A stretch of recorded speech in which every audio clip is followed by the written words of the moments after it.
Olá você, ligado aqui na Rádio Praia FM, direto dos estúdios Costa Norte. Sejam muito bem-vindos a mais um episódio do Fabcast. Depois de muito tempo, né? Ficamos parados um tempo, hein? Meu nome é Peterson Fernandes e estamos retornando com o Fabcast. Prazer em revê-lo, Paulo. Prazer todo meu, já tava com saudade de você. Vamos colocar pra frente já, aí esse programa aí. E agradecer hoje, a produção aí também. E hoje estamos com um convidado aqui, ilustre, Dr. Sérgio Camargo, ex-policial, franqueado da Ultra Academia e empresário. É um prazer recebê-lo. Bom dia, Peterson. Bom dia, Paulo. Para mim é um prazer também, sempre uma honra ser recebido aqui. Sérgio, para começar as perguntas, a gente queria saber quem é você? Quem é Sérgio? Quem está por trás das empresas que a gente citou aqui? Bom, vamos lá. Eu tenho 45 anos de idade, tenho formação na Polícia Civil, fui investigador de polícia durante 12 anos e atualmente sou empresário em alguns ramos. Primeiro eu comecei nessa jornada aí do empreendedorismo na construção civil com a Camargo Expansão. A Camargo Expansão foi fundada em 2016, a gente já tem ela então há 10 anos. Ela é uma fomentadora da expansão como um todo, atendendo diversas redes do varejo, drogarias, academias, pet shop, fast food. E nessa jornada na Camargo Expansão, eu acabei desenvolvendo muitas academias com sucesso e um grupo, após vender para um fundo uma grande rede, que nessa época tinha se tornado a segunda maior rede da América Latina, isso em 2017 ela chegou a ser a maior rede da América Latina. Em 2020, esse grupo fundou a Ultra Academia e me convidou para me posicionar como master franqueado, ou seja, um desenvolvedor de praça de novas unidades e também como proprietário, dando essa possibilidade de eu ser proprietário de algumas unidades. E aí eu segui em paralelo com esse projeto, tanto da Camargo Expansão quanto da Ultra Academia. Sim. E o que antes do Sérgio empresário veio o Sérgio policial, certo? Perfeito. O que incentivou você a entrar na polícia? E junto a isso, aonde que você teve o choque de realidade para vou sair da polícia e vou ir para a vida de empresário? Bom, acho que polícia, né, como um todo, eu fui policial civil, mas acho que policial militar e qualquer área de segurança, de força pública, eu acredito que boa parte dos integrantes sejam por pura vocação. Então eu me identificava como que eu queria ser policial desde os 5 anos de idade, para dizer bem a verdade. E eu entrei na polícia com 20 anos de idade. Então eu era bem novo e fiquei dos 20 aos 32 anos na Polícia Civil. Cheguei a chefiar unidades grandes do Garra, por exemplo. Cheguei a integrar o setor de operações especiais da Narcóticos. Cheguei a fazer viagem para a Bolívia em investigação pela própria Polícia Civil do Estado, fazer essas loucuras de viajar para a Bolívia. Cheguei a conhecer o cartel de Cochabamba na Bolívia, para você ter uma ideia, num trabalho policial. Nossa. Então eu sempre fui muito vocacionado. E o que me levou para fora da polícia foi acreditar que eu, com distintivo e uma arma, podia fazer diferença. Eu estava investigando uma pessoa que eu não podia investigar. E aí eu fui demitido a bem do serviço público. Caramba. E aí foi para a parte... Mas dentro da polícia, a gente sabe que você tem toda uma cultura de disciplina, de tomar decisão ali no meio do... Como é que pode dizer ali? Do caos. No meio do caos. Isso ajudou você na parte empresária? Profundamente. É engraçado você ter perguntado isso, né? Ontem eu participei de um evento da ACAD, na Associação de Academias, e conversando com um grande CEO de uma outra rede, uma rede que tem grande força no Nordeste, ele, em 5 minutos de conversa, ele falou assim: você foi policial? Então, assim, ainda está em mim. Você imagina uma profissão que eu exerci dos 20 aos 32 anos de idade. Sim. Ela fica completamente enraizada dentro de mim. Então eu percebo que às vezes no momento, primeiro, quando eu vou avaliar um ponto, eu configuro como se fosse uma investigação. Então eu traço um perfil como se fosse uma investigação. Segundo, quando eu vejo um momento de muito problemático numa implantação, e uma implantação, imagina a situação que ela parece uma orquestra na qual eu tenho que ser o maestro, só que de diversos músicos, cada um tocando uma música, e eu tenho que dar um tom. Onde eu quero dizer com isso? Imagina uma construção de uma academia onde a comunicação visual É um contrato diferente da marcenaria, diferente da elétrica, diferente do piso, diferente da obra civil como um todo, diferente do vidro, diferente do maquinário que está sendo colocado ali, diferente do TI que está implantando o sistema de rede, e eu tenho que coordenar todos aqueles profissionais que têm prazos e horas para acabar. Então, assim, é um verdadeiro caos. É um caos relativamente financeiro e organizacional. Com certeza. Então, se eu não tiver essa frieza que eu aprendi a ter na polícia, isso não daria certo. Não daria certo. O gerenciamento de crises faz parte da rotina de um policial, né? Você poderia compartilhar com a gente uma ocorrência, uma operação marcante onde a liderança estratégica da equipe foi o fator decisivo para resolver o problema? Com certeza. A gente tem como preceito de gerenciamento de crise isolar, conter e negociar. Então, é preceitos fundamentais quando a gente entra num evento de crise. Eu me lembro que eu fiz talvez uma loucura, mas que deu certo. A gente estava no Garra e eu tinha 22 anos de idade, eu chefiando o Garra por um período sazonal, porque a equipe de cima, mais velha do que eu e mais experiente, estava de folga, tinham filhos, e isso era uma data entre Natal e Ano Novo. E a gente tinha a obrigação de colocar o que a gente chama de ponto fixo, uma viatura do Garra na casa do delegado-geral. E ela ficava parada ali na casa do delegado-geral como um todo, exatamente para dar um reforço de segurança para o delegado-geral.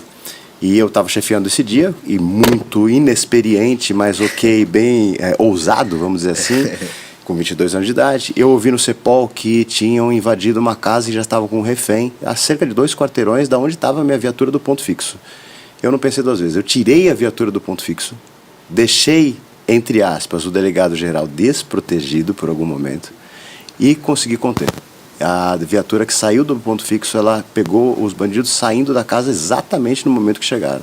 A gente aí eles voltaram para dentro, eu substituí a viatura, coloquei outra no ponto fixo. O Dr. Desgualdo, na época, acho que já até faleceu, ele ficou, entre aspas, alguns minutos desprotegido, mas a gente conseguiu negociar, soltar os reféns e deu tudo certo na ocorrência. Ele não sabia se elogiava ou se te xingava. Na verdade, Peterson, eu recebi um elogio no Diário Oficial, mas sinceramente a minha ação poderia ter dado muito errado. Porque eu estou contando aqui, a gente conta as cachaças não os tombos, né? É isso mesmo. Porque o que acontece? Poderia ter sido uma armadilha. Poderia não ter nenhuma casa com refém a 2 quarteirões daquele acontecimento. Poderia, na verdade, ser uma provocação para o delegado-geral ficar desprotegido. Então, assim, foi um momento ousado, que é uma situação que eu tinha que tomar na polícia e que eu tomo hoje, por exemplo, até no empreendedorismo.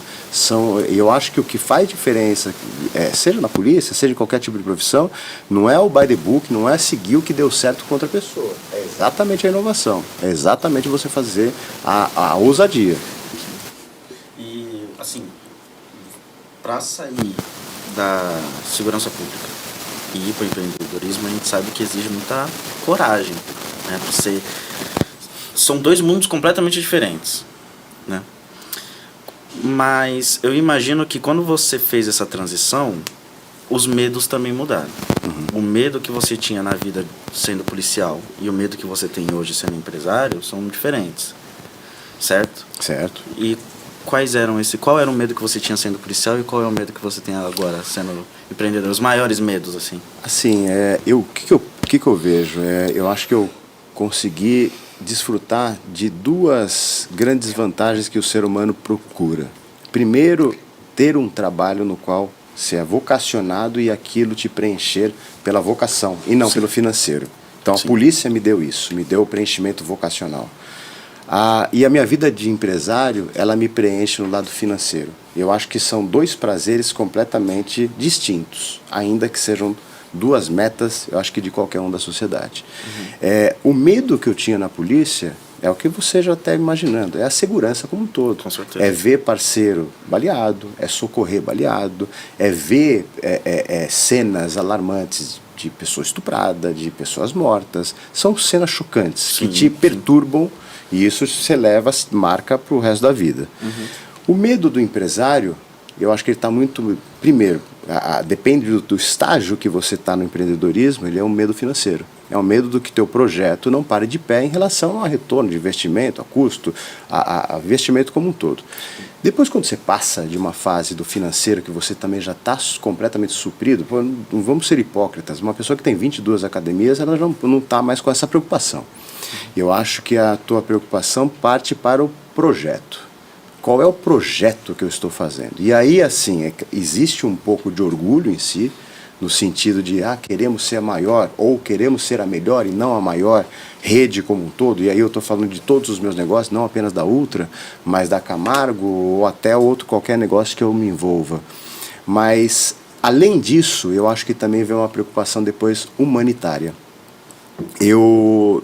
A recente período, coloquei como política das minhas unidades um trabalho mais humanizado dentro das minhas gestões. Então, o que eu digo trabalho mais humanizado? Está mais de 3 meses trabalhando comigo, aniversário, tem folga e ganha um gift card de supermercado como um presente. E o trabalho da criação do currículo melhorado para o meu profissional, apoiar projetos sociais, dar isenções para alguns lugares. Então, quando você atinge um nível financeiro, eu acho que você parte para esse lado. O meu projeto ele vai ser duradouro, ele vai proliferar, ele vai ser uma construção de sociedade. Eu acho que é essa a preocupação que causa. Agora, você comparou as duas coisas, e é bacana que a gente falou nos bastidores, mas antes de eu chegar aqui como empresário, eu quebrei várias vezes. Então, eu acho que é o bacana a gente ouvir a história de um empresário que se deu bem, mas sempre deixando bem claro que eu amassei barro. Eu cheguei a morar no meu carro durante 3 meses, que eu não tinha casa para ir. Então, assim, eu não sabia. Então, é importante a gente entender a trajetória. Sim. Pode fazer a pergunta que você quer fazer. Eu já sei qual que é, já. Bom, o mercado de negócios oferece inúmeros caminhos. O que te fez olhar especificamente para o setor da saúde, fitness e bem-estar, e o que mais chamou a sua atenção no modelo de negócios da Ultra? Perfeito. Vamos lá. Como a gente conversou nos bastidores, é bacana o público saber. Quando eu entrei na Polícia Civil, como investigador de polícia, eu estava como 2º grau. E eles, tinha uma lei chamada ADIM, mas enfim, que aumentou, né, o nível de grau de escolaridade. E eles falaram, olha, todos os policiais que estão como 2º grau ainda têm que fazer uma faculdade. Eu fiz uma faculdade de Educação Física. Por que eu fiz Educação Física? Eu treino desde os 16 anos de idade, então eu sempre fui adepto do esporte. Eu comecei no jiu-jitsu, na verdade, antes de qualquer tipo de exercício físico, no jiu-jitsu. Isso em 96 para 97 eu comecei no jiu-jitsu. E aí, quando toda essa trajetória de saída da polícia, de quebrar a empresa, de tentar várias coisas e tal, eu me encontrei no mercado de construção civil, desenvolvendo operações do varejo. E aí desenvolvendo para diversos segmentos. Pet shop, fast food, drogarias, academias. E aí a composição do desenvolvimento imobiliário de academias, na qual eu entregava com uma qualidade superior aos outros segmentos. Talvez pela minha formação de educação física. E aí, quando eu entendi que esse momento, que esse segmento estava em expansão, eu falei, agora é a hora de eu entrar para algum projeto de academia. E aí, não foi só o convite da Ultra, eu tentei buscar o UFC Gym lá de fora, cheguei a assinar um contrato com ele, depois rompi, cheguei a buscar em Snap Fitness, que é uma grande academia do exterior também, visitei a sede deles em Minnesota, visitei a Anytime Fitness, que é a maior rede de academias dos Estados Unidos. E por que a Ultra? Eu percebo que se você conversar com os maiores líderes do segmento fitness, eles vão falar muito que a capilaridade de entrantes da sociedade do mercado fitness hoje gira entre 8% e 12%. E eu vejo que todas as outras demais redes estão olhando para esse pequeno, ainda que seja vultuoso, percentual da sociedade que treina. E eu vejo que a Ultra, ela está olhando para o outro lado. Ela não está olhando para os 12%. Ela está olhando para os 88%. Porque na Ultra a gente está se comunicando, e aí de forma de arquitetura, de atendimento, de produto, com o restante que ainda não treina. Logicamente a gente atende toda a parcela que já treina, que já está adepto, mas eu percebi na Ultra um projeto de saúde, wellness, bem-estar, e não um projeto de musculação, não um projeto de CT, não um projeto de bodybuilder. Então eu percebi que era algo mais abrangente, e sendo mais abrangente, a escala é muito maior. Sim, tanto que até os pesos na Ultra você não tem os pesos de bodybuilder, né? Exato. Até as academias normalmente tem até aqueles pesos que é justamente pra galera que quer ficar grande. Na Ultra Exato. já não tem isso, né? Porque Exato. foca mais na questão de saúde e bem-estar. E até falando na Ultra, você investiu... já Não. conseguiu sua resposta? Tá bom. Você investiu numa franquia. Investir em franquia normalmente é sinônimo de você investir em algo mais seguro, né? Em vez de você começar do zero, tudo, franquia, você já tem a outra parte que já investiu numa marca, já investiu, eles têm o próprio marketing, eles já têm o próprio branding, ou seja, você fica mais com aquela parte da gestão. Qual foi a complexidade de você pegar um projeto já pronto, que era da Ultra, que é a franqueadora, e você pegar uma marca grande como a deles e falar, tá, agora eu tenho uma partezinha disso daqui, eu preciso administrar isso daqui, eu também tenho uma responsabilidade aqui. Qual foi a parte difícil de pegar um projeto, entre aspas, já pronto? Boa pergunta. Boa pergunta pelo seguinte, às vezes eu bato de frente nesse sentido. Vou dar um exemplo. Eu bati muito de frente com a falta de catraca no começo do projeto. Até porque todas as outras academias que eu desenhava pela Camargo Expansão sempre teve catraca. E aí, uma briga que eu tinha com o CEO da Ultra, com o Marcel... Nossa, desculpa te interromper. Não tinha percebido isso. Ela não tem catraca. Não né? tem catraca. Todas não as tem outras painel, academias Todas daqui as academias têm catraca. Tem catraca. Eu É, nunca, não tinha percebido, eu só percebi agora que ele falou. É um painel e... É um painel. reconhecimento facial. E aí, qual que era o meu medo? O pessoal vai entrar sem se identificar, vai passar batido, a minha recepção vai se descuidar, enfim. E esse foi um embate. Eu gosto de bater boca. E assim, ele me convenceu que eu estava errado.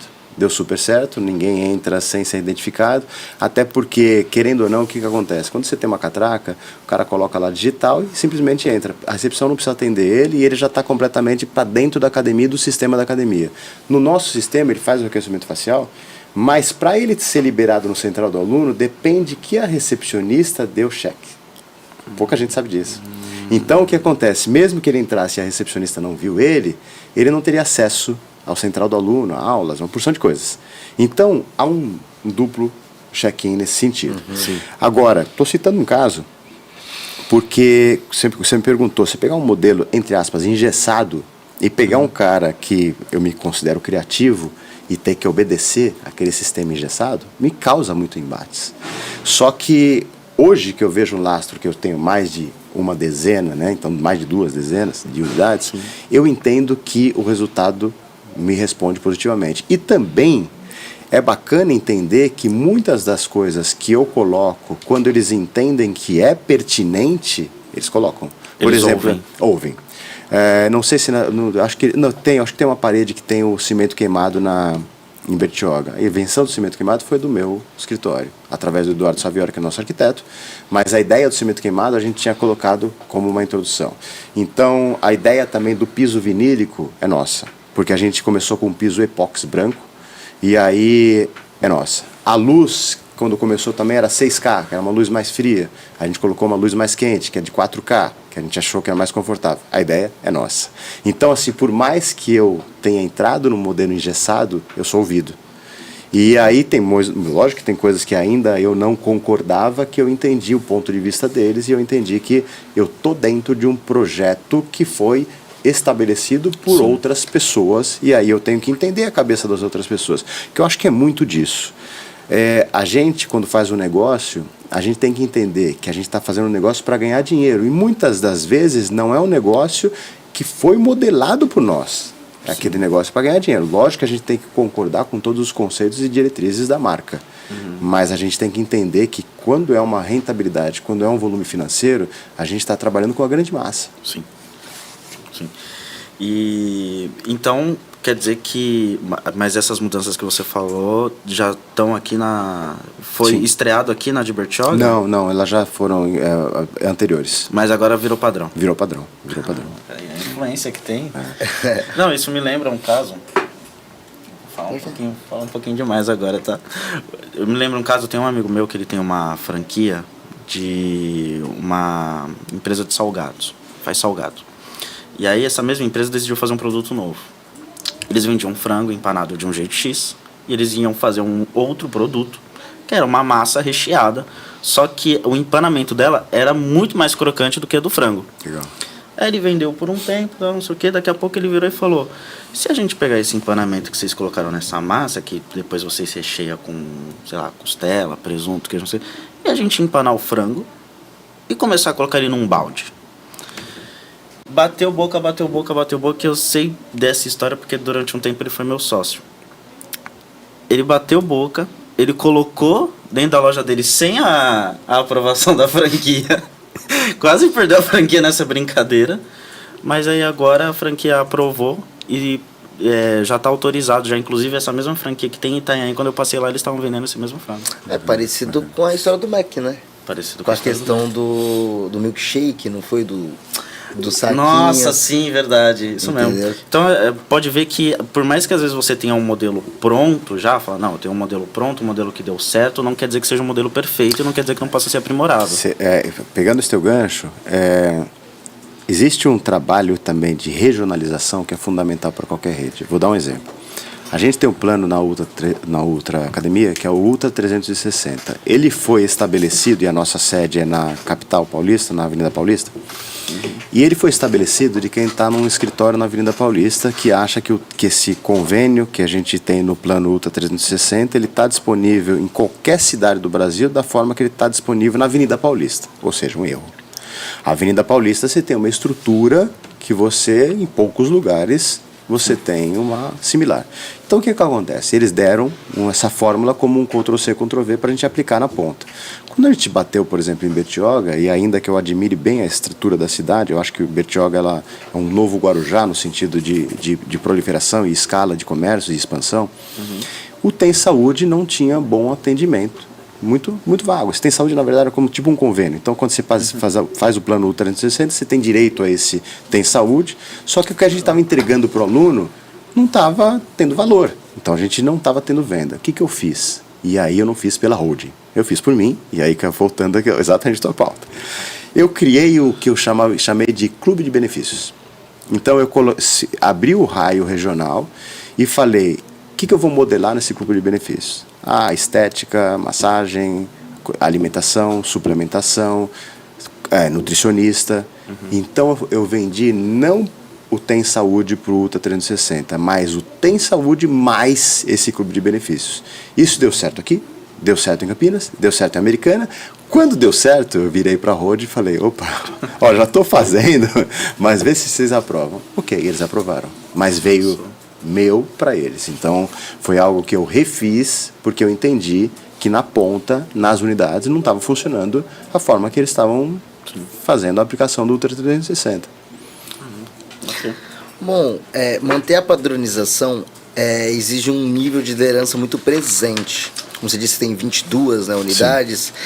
Como que você faz para estruturar todo esse processo de treinamento da sua equipe ali? Aqui está padronizado, aqui não está tão padronizado. Você fica viajando de academia em academia? Ou você tem algum outro tipo de processo para manter tudo alinhadinho? Primeiro pé na estrada, boots on the ground. Tem que estar com o pé no chão. Na verdade, assim, o mais difícil é a implantação. Eu acho que a padronização da implantação, e eu digo física, construtiva, é o processo mais difícil. Eu não posso abandonar o momento próximo de inauguração. Então, eu vou dar um exemplo.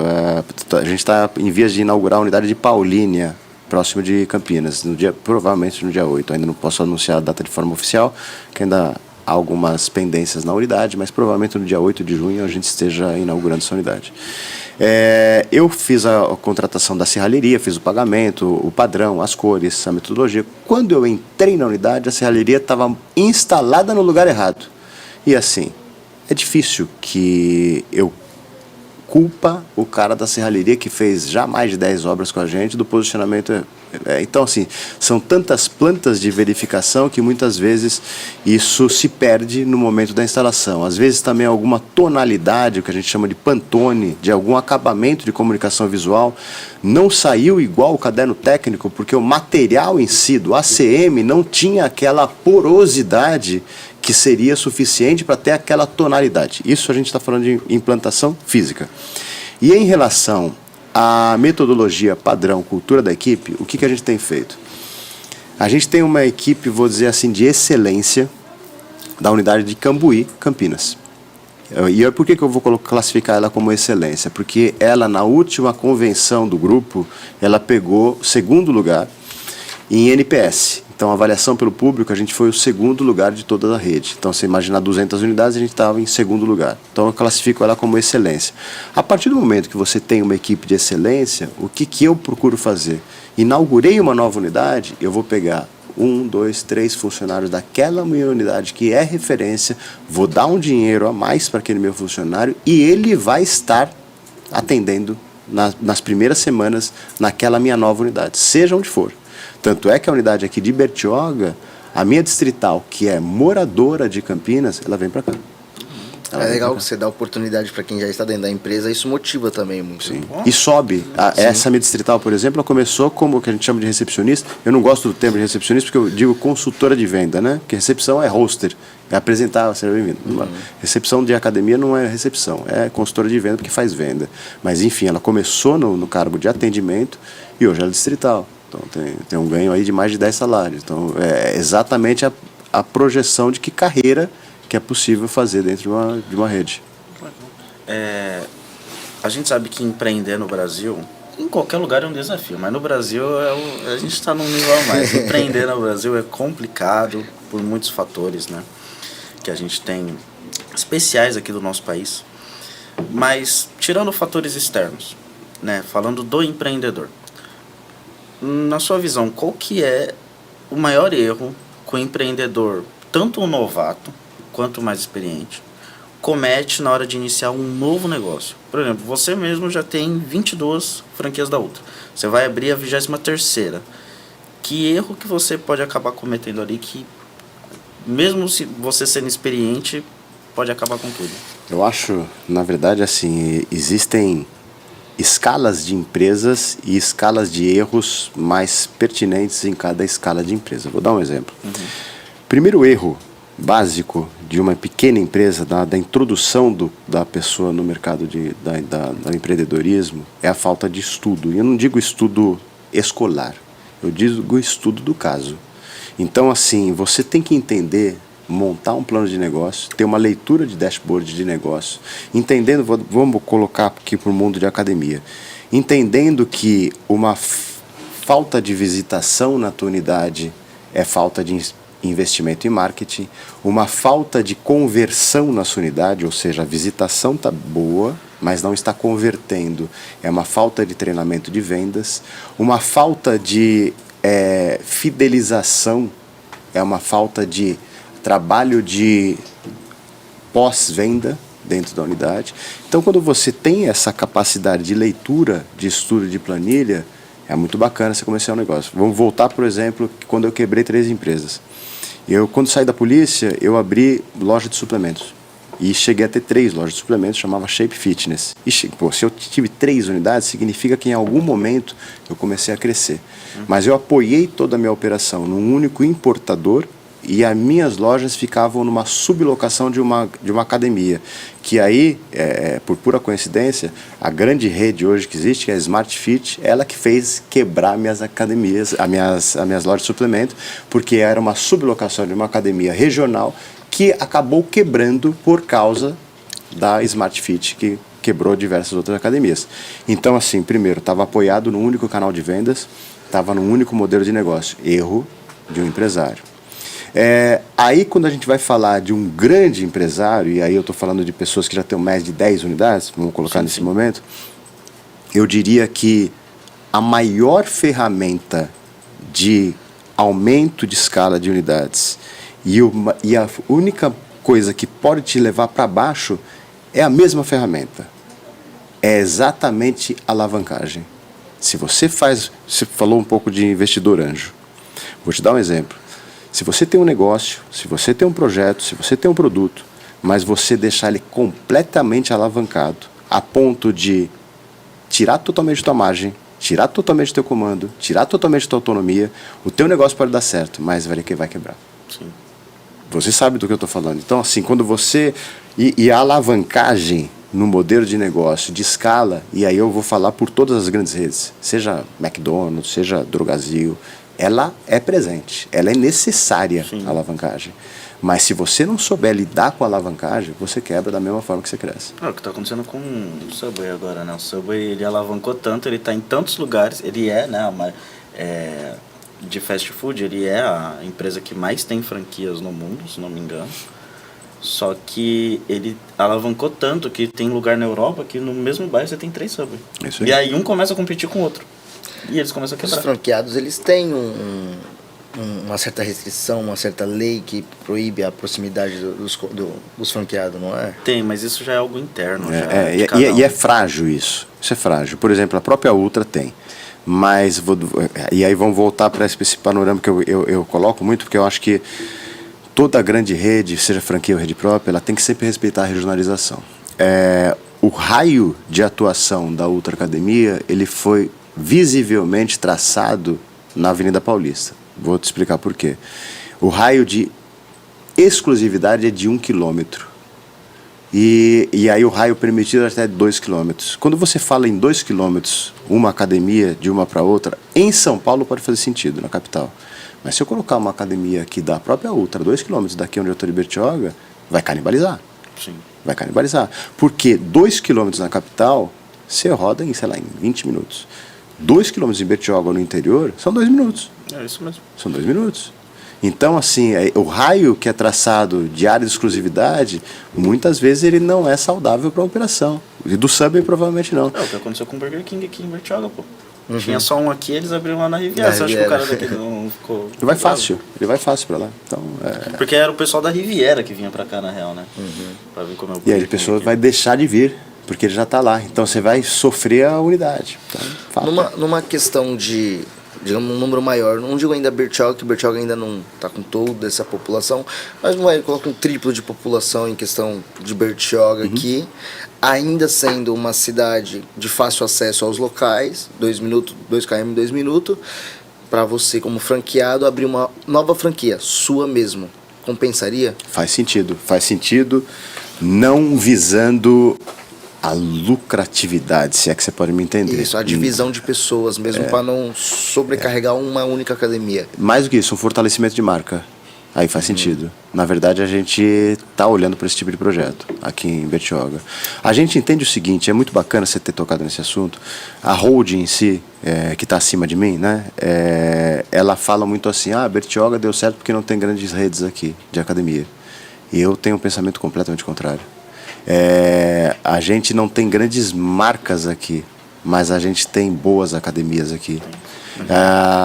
O que eu classifico como minhas 2 concorrentes aqui que estão na região, as academias dos caras são lindas. A academia dos caras tem maquinário bom e eu gosto de reconhecer isso. A academia dos caras são lindas.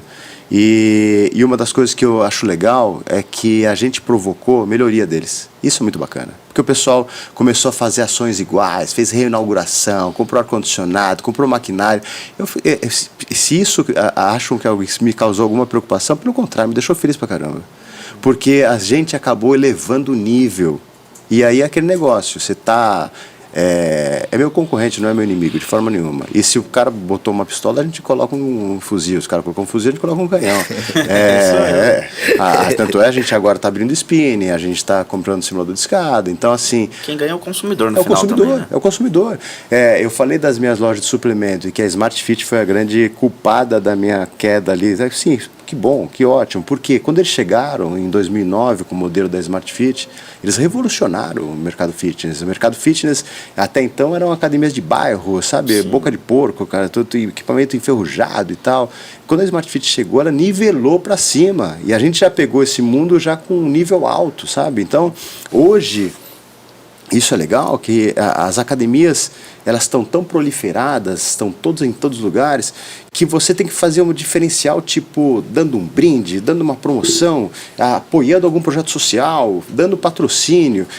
Lá em Campinas, que eu estou com bastante unidades, eu patrocinei o show do Capital Inicial. A gente fez uma ação dentro do show do Capital Inicial. Agora a gente está fazendo uma parceria com uma emissora de TV regional lá, e fazendo pedala Campinas, fazendo corrida, maratona e tal. Então, onde que eu quero chegar com isso? Quem que ganha? A população que ganha. Então, a gente tem que colocar mais dinheiro na máquina, colocar mais valor na máquina, fazer o negócio ser melhor, porque, cara, você bota o revólver, o cara coloca uma pistola, a pistola vai pro fuzil, e aí você vai levando o nível. E é legal ver essa movimentação, por exemplo, até em Bertioga. Então, quer dizer, duas academias que eu classifico ali como minha concorrente estavam completamente estagnadas.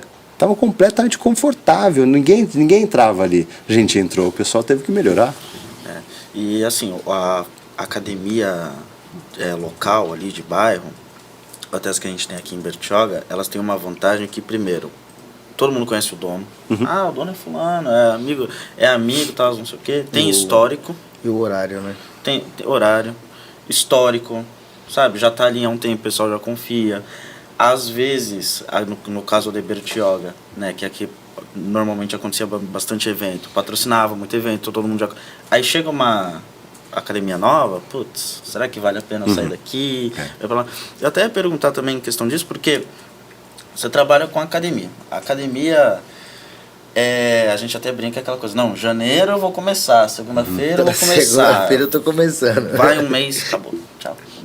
Minha academia tá paga, inclusive, na Ultra, desde janeiro. E tu não foi um dia? Não, fui em janeiro. Entendeu? A gente tem um grande problema nesse sentido, né? Entendeu? Ele, no caso, é bom pra você, que ele paga e não treina. Mas e o pessoal que, tipo assim... Brincadeira, tá perto. Mas assim... Mas é exatamente isso, eu pago e não vou.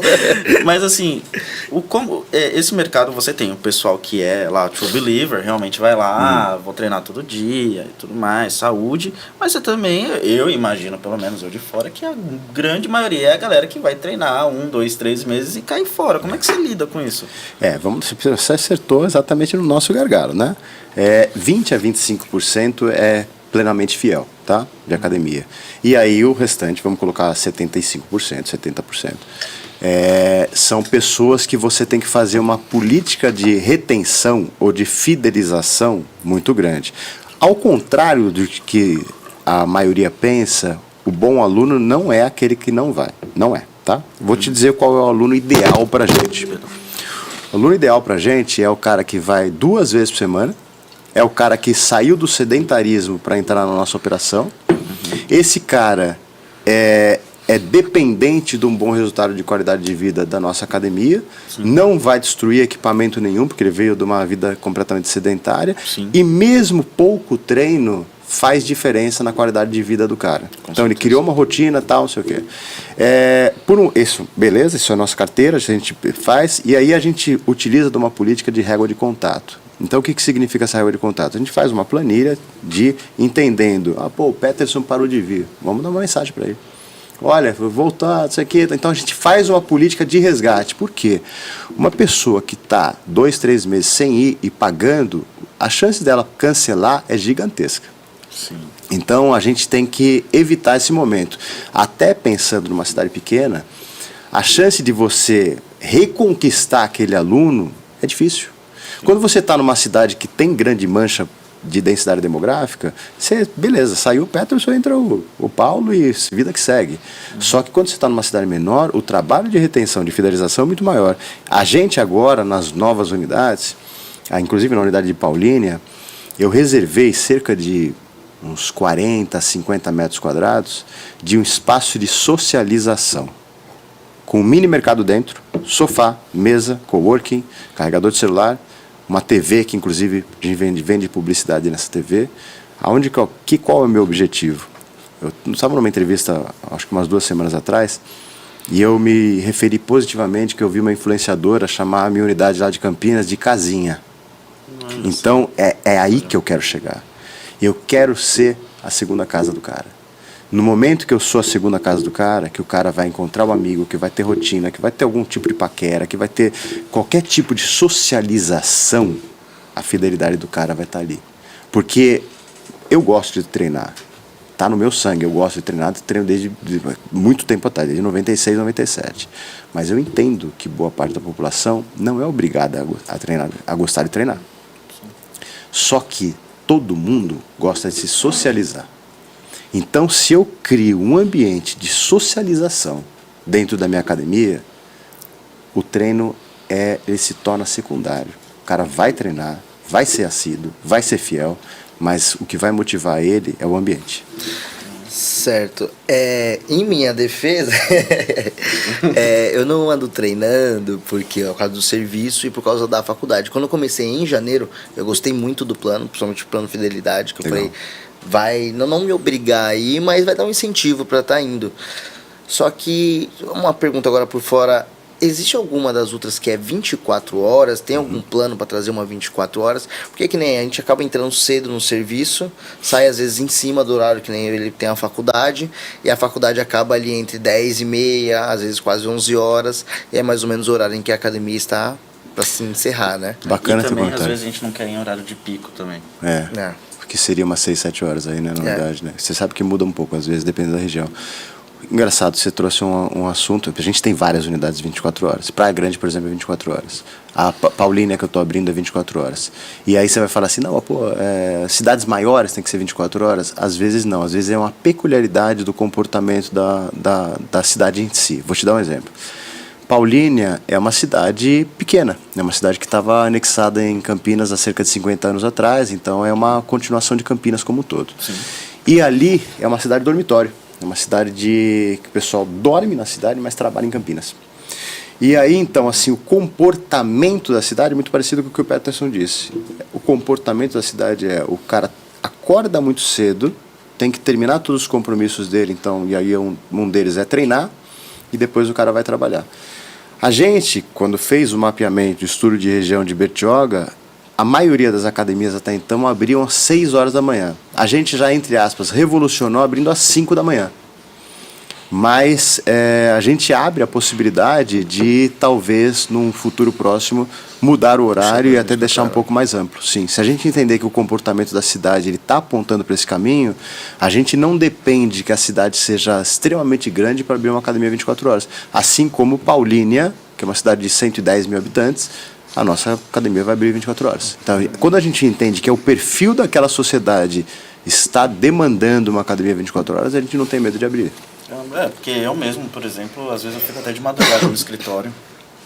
Fico lá sozinho no escuro lá e falo, pô, eu queria tanto ir treinar, pena que não dá, eu vou pagar. Inclusive saiu recentemente agora que o Costa Norte tem vínculo com a Ultra na questão dos treinos.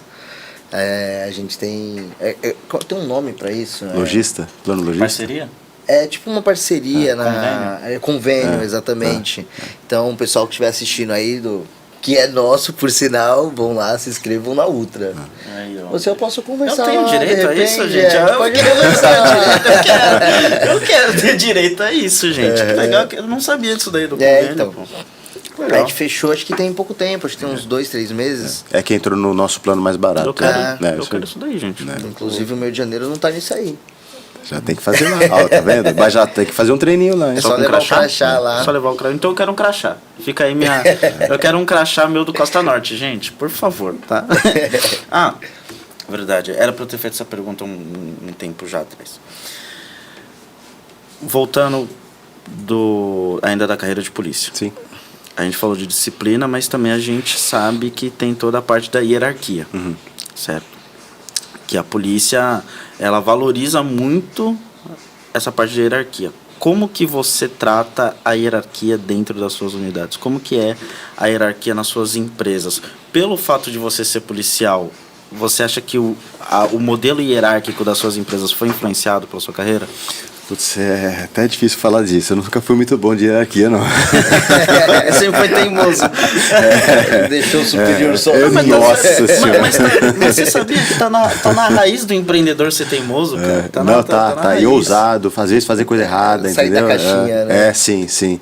Eu batia muito de frente na polícia com o delegado. Batia muito de frente. E, sim, às vezes eu achava injusto, por exemplo, que... Eu lembro uma vez, fui policinha de 2000 a 2012, né? Lembro lembro que um dos grandes crimes era a cópia de CD pirata. Aí tinha uma matriz, que era um CPU que fazia várias cópias de CD pirata. Era um dos crimes mais comuns. Eu lembro que uma vez a gente estourou um local perto do Mercadão, central lá na São Paulo.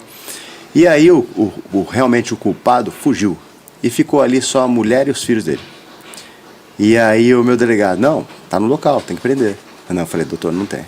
Não, tá na lei, tem que prender. Eu falei, não, doutor, comigo não vai. Não vai prender. E, enfim, não prendemos. É aquela coisa do que é certo e o que é justo, né? É isso aí. E eu sempre bati de frente. Nesse sentido, eu sempre bati de frente. Então, assim, mas por um outro lado, eu entendo que estava muito visível todo o organograma hierárquico onde eu trabalhava na polícia. E eu ainda tenho algumas coisas assim. Vou dar um exemplo de um acontecimento que deu recentemente. Eu sou muito grato aos, vamos dizer assim, sócios fundadores da nossa unidade de Bertioga. O que eu quero dizer com isso? Os alunos, os nossos clientes que estiveram conosco na inauguração. A gente fez uma inauguração muito bacana. Foi o pessoal da Costa Norte lá cobrir, foi o prefeito na nossa inauguração. Fechamos a rua, foi uma festa muito bacana, teve show, foi um negócio muito legal. E aí eu valorizo demais quem estava ali com a gente desde o início. Recentemente teve uma aluna que entrou em contato comigo via Instagram, e aí eu falei no próprio Instagram, olha, me chama no WhatsApp, vamos conversar. Ela estava incomodada com o comportamento de alguns profissionais da Ultra, que estavam tratando ela de alguma forma que ela estava pessoalmente incomodada. E ela falou que ela estava vindo de uma outra academia e deixou aquela academia concorrente para entrar na Ultra e estava incomodada e tal. Eu peguei todo o problema, que é um problema assim muito peculiar de um gerente. Então não era algo para eu ouvir. Ela, sem querer, ela ultrapassou o gerente, o distrital, o regional e chegou em mim. Então, assim, ela ultrapassou tanta hierarquia para falar um problema, entre aspas, para uma gestão macro pequeno, para ela era grande, tinha que ser valorizado. Sim. Mas aí, voltando na hierarquia, que é a tua pergunta, o que me ficou incomodado? Não o problema dela em si, mas eu voltei para baixo hierarquicamente, para a minha distrital, regional, e falei assim, vem cá, será que o líder da unidade não está se mostrando receptivo? Por que esse problema foi levado até mim e não até o líder da unidade? E não é o problema em si, mas é a hierarquia, quantas hierarquias pulou, entendeu? Sim. Então, esse trabalho, essa visão hierárquica eu tenho, e isso que me trouxe foi a polícia. Então, assim, antes de chegar isso aqui em mim, peraí, não é o problema que aconteceu. Talvez seja até uma visão errada dessa cliente que às vezes não estava sofrendo de fato algum problema de comportamento, de professor ou de qualquer outra esfera. Mas a forma que ela ultrapassou todas as hierarquias para subir em mim. Eu falei, olha, vamos fazer o seguinte. E a hora que o líder daí é maravilhoso, extremamente capacitado, extremamente responsável, mas eu falei, aquele negócio. Não basta a mulher de César ser honesta, ela tem que parecer honesta. É isso mesmo. Então, o gerente, não basta ele ser bom, ele tem que ser receptivo, ele tem que abordar todos os alunos e falar, tá tudo bem, eu posso te ajudar de alguma forma, para que não me ultrapassem em hierarquia e me levem a um problema, entre aspas, pequeno, de um cara que está com 22 unidades. Às vezes a pessoa me fala assim, eu sou fornecedor de tal unidade. Cara, às vezes faz 6 meses que eu não visito aquela unidade, não tem como saber a peculiaridade do que está acontecendo naquela unidade. Sim. E com o tempo você começa a se preocupar com outras coisas. Lógico, no início você é um pouco de tudo, isso é normal, mas vai passando o tempo, o negócio vai crescendo, você tem que deixar as coisas de base para quem está na base, você vai designando, vai delegando ali. Eu já tive e ainda tenho muito problema com hierarquia na empresa, principalmente porque eu tenho mania de contratar jovem é uma desgraça, cara. Trabalhar com... Um abraço aí pra minha equipe, mas jovem, cara, é um negócio complicado, mano, de se trabalhar, mas tudo bem. Eu tenho um problema com hierarquia lá na empresa, mas é coisa que passa, cara, que passa. Aí você tem 2 problemas, né? Porque se jovem é complicado, imagine pegar alguém que é mais velho e ter você dando ordem, por exemplo. Puta, o pior que eu não tenho tanto esse problema. Eu não tenho tanto... já tive... Não tenho mais, mas já tive um de 42, 43, eu acho. Já que ele trabalhava comigo. E eu dava ordem normal e ele, beleza, tranquilo. Entendi. O problema eu já tive problema com molecada de 18 anos já. Gente da minha idade também. Eu não gosto de O problema é as pessoas achar que a hierarquia é por idade, né? Não por honra ou mérito. Não, já aconteceu já de eu pegar eu trabalhava bastante com designer, né? Ainda trabalho. E aí eu tinha 2 níveis de designers diferentes. Eu tinha um moleque que era mais novo, só que o moleque era um monstro no designer. Eu tinha um outro moleque que era um pouquinho, ou uma menina, desculpa, que era um pouquinho mais velha, mas ela não ia tão bem no design. Eu posso falar assim porque ela não tá mais. Então, assim, ela era até que boa. Só que aí o que aconteceu? Numa conversa, sei lá o que aconteceu, como se a informação chegou nela, ela descobriu que o rapaz ganhava mais por design. Tem um valor fixo, mas tem um valor por design também. Por criativo. Ela descobriu que o cara ganhava mais, ela queria ganhar a mesma coisa do cara. Eu tive que explicar, falei, olha, são 2 coisas diferentes, entendeu? Tipo, tem que ter histórico, né? Você é júnior, o cara é sênior, entendeu? É outra coisa. E aí chega muito nessa parte de hierarquia, não entender que, tipo, não, a outra pessoa, ela tem uma competência diferente da minha, não que você seja incompetente, mas você, por mais que você seja mais velha, você ainda não tem a habilidade que esse cara que tem. Entendeu? Acho que até o negócio da idade pegou. Sinceramente, eu tenho, assim, eu já passei por diversos times, formatações de times com diversas características. Eu tenho facilidade de comandar mulheres, eu gosto de comandar mulheres, em primeiro lugar. Só que fica tão saudável que as mulheres que eu comando gostam de comandar homens. Então aí a hierarquia fica muito bacana. Então normalmente os cargos de maior liderança são mulheres dentro da minha gestão. E por que eu tenho esse ponto de vista? Pode ser um erro de visão meu, mas quando eu coordeno o homem, parece que o cara fica competitivo, o cara quer mostrar, parece que a gente tem um instinto animal, assim, de competição. De querer competir com tudo. Exato, tudo. O cara quer fazer tudo e tal, quer fazer tudo ao mesmo tempo. Tá, vou dar um exemplo. A gente fez uma ativação da Ultra Academia no show do Capital Inicial. E, bom, se o meu arquiteto assistir isso aqui, ele vai ficar até chateado comigo. Mas tinha os pesos para puxar, e tinha um peso de 54 quilos num dumbbell, que a gente fez uma gamificação que era para brincar. Então você levantava o peso, aí fazia a prancha alguns segundos, e fazia algumas brincadeiras de exercício físico e ganhava um brinde. Para que a gente fez isso? Para caçar lead, né? Para botar ali e tal, e depois puxar para a nossa academia. Eu tava cansadão, o arquiteto, não, você tem que mostrar que levanta, não, você tem que mostrar que... Porra, aí eu levantei de má vontade, assim, tal, e joguei, botei no chão, tal, ele, não, eu consigo, eu vou, tal, não sei o que, tal, e ficou uns segundos ali, desafiando, que consegue, tal, então, isso é do homem. Sim. Isso é do homem. O homem, ele é competitivo por sua natureza. A mulher, por sua vez, ela consegue ter a habilidade, no meu ponto de vista, de fazer 3, 4, 5 coisas ao mesmo tempo e com qualidade. Ela consegue falar com você, olhar se a produção está gravando, olhar se está acontecimento, olhar o celular e tal, sem perder o foco em absolutamente nenhuma dessas coisas. E ter uma análise criteriosa de um detalhe, de um rodapé, de uma limpeza, de uma cor que não combinou, tal. Escreveu acabou de escrever. Ele estava falando. Isso é fantástico, isso é fantástico. Então, nos meus cargos de maior liderança, eu sempre coloco mulheres. E aí, elas, querendo ou não, colocam homens. Então, fica um negócio totalmente harmônico. E em relação à idade, eu gosto de trabalhar de forma diversa. Então eu gosto de ter pessoas mais velhas, pessoas mais novas. Tem aqui agora está como trainee, né? Ou seja, está em fase de testes de uma unidade minha de Campinas, que a menina tem 19 anos de idade. 19 anos de idade. A gente deu realmente essa oportunidade para ela mostrar a que veio, mas a gente tem essa diversidade, porque querendo ou não, eu tenho 45 anos de idade, então assim, se eu falar de Cazuza, se eu falar de Legião Urbana, eu estou falando para o pessoal da minha idade. Agora, tem músicas novas aí que não são da minha idade, entendeu? Então, só que como eu vou atender o grande público, eu preciso ter pessoas que consigam falar com todas as esferas. Com certeza. A gente, sério, o papo tá bom, a gente tá gostando muito, mas a gente vai entrar no último bloco agora de encerramento, onde a gente vai fazer algumas perguntas rápidas, e aí você responde do jeito que você achar melhor, mas aí vão ser umas perguntas mais diretas, e aí depois a gente vai pro encerramento, beleza? Pode fazer as perguntas. Vamos lá, essa aqui é boa.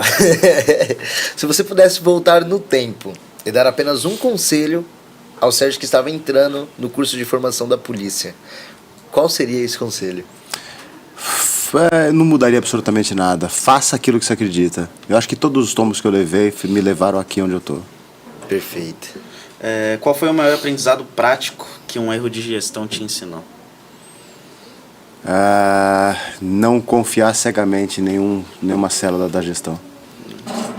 Uma referência, um livro ou um mentor indispensável na sua transição para o ambiente empresarial?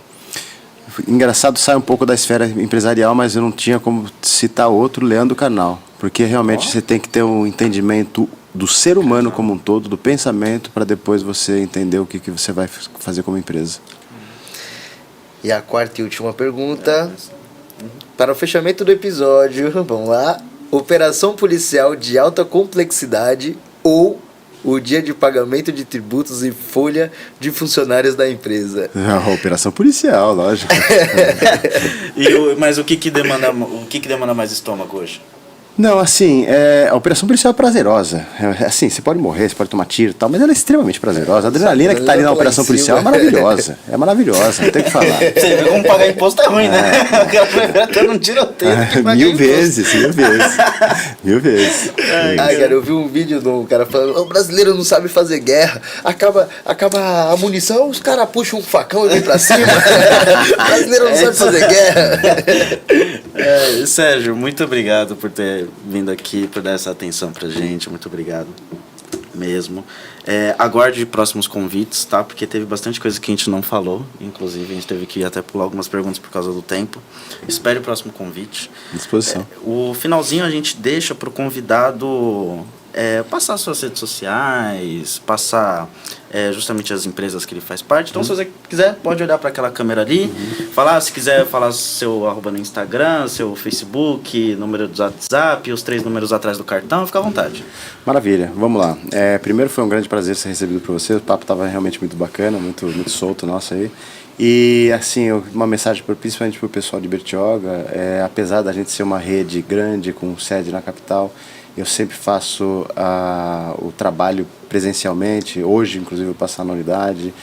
A gente tem esse carinho com a unidade, seja ela qual for, seja Bertioga, seja Campinas, seja Americana, seja Paulínia, seja qualquer unidade. A gente tem esse trabalho de entender a sociedade e o meio de consumo da sociedade, o comportamento da sociedade, os eventos da sociedade, sejam eles qual for. E hoje eu tenho investimentos na Aliança Jiu-Jitsu, na Camargo Expansão, na Ultra Academia, na Mary Help, que é uma outra franquia que eu investi e hoje está com a minha mulher. E eu dou uma mensagem assim para todo mundo que está tentando empreender e tem dúvidas: não tenha medo de errar.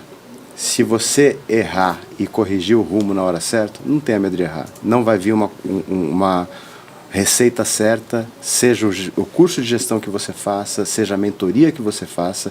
Isso vão ser espelhamentos de comportamentos que deram certo com outras pessoas. Mas faça a sua própria trajetória, erre, aprenda, conserte, corrija o rumo, mas faça a sua trajetória. Não compre receitas e fórmulas certas para o sucesso. Isso não existe. O sucesso é diferente para cada um. Isso aí.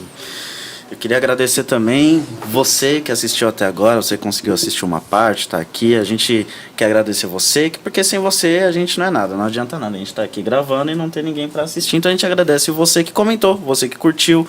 Manda para aquele seu amigo que gosta do assunto. Queria agradecer também a toda a produção, porque, né, Pertson, a gente fica com a parte fácil, né? A gente fica com a parte fácil. Quer sentar aqui e falar. A gente tem uma... que tá por trás das câmeras. A gente tem uma equipe aqui maravilhosa aqui que faz tudo isso acontecer.